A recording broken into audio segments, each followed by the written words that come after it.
በህይወትሽ የምታደርጊው ነገር ሁሉ እየተበላሸብሽ የመሰለሽ ቀን አለ? ጥረቴ ሁሉ ከንቱ ነው። ስራሽን ጥለሽ ማልቀስ የፈለግሽበት። ቆይ ይህን የሰዓሊን አጭር ታሪክ ስሚኝ።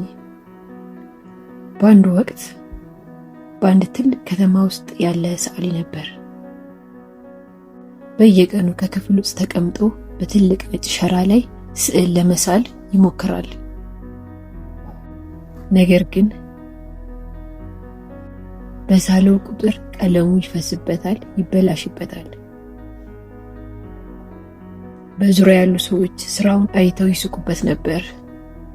መቼም ቢሆን ሳሊ መሆን አትችልም፣ ጊዜህም በከንቱ አታባክን ይሉት ነበር።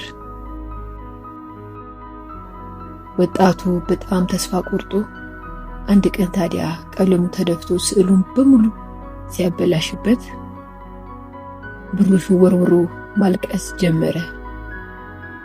በቃኝ፣ አይሆንም እያለ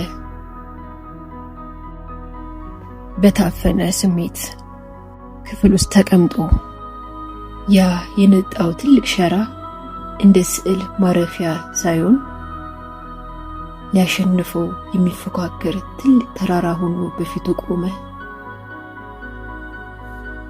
ነገር ግን ያን ካይኑ የፈሰሰ እንባውን እና በየቀኑ ያን የተበላሸ ስዕል በትዕግስት እያየ ይህ የፈሰሰው ቀለም ስተቴ ሳይሆን ነገ የምስለው ውብ ታሪኬ መጀመሪያ ነው እያለ ራሱን አሳመነ። ይበላሽበታል፣ ግን ይቀጥላል። ቀለሙ ይርስበታል፣ ግን መልሶ ይሞክራል።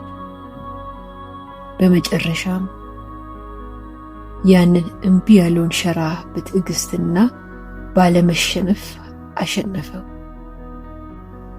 እያንዳንዱ የፈሰሰ የተበላሸ እና በእንባ የራሰ ቀለም በሂደት ተዋሃደ። ድንቅና ሕያው የሆነ የጥበብ ሥራ ሆኖ አረፈ።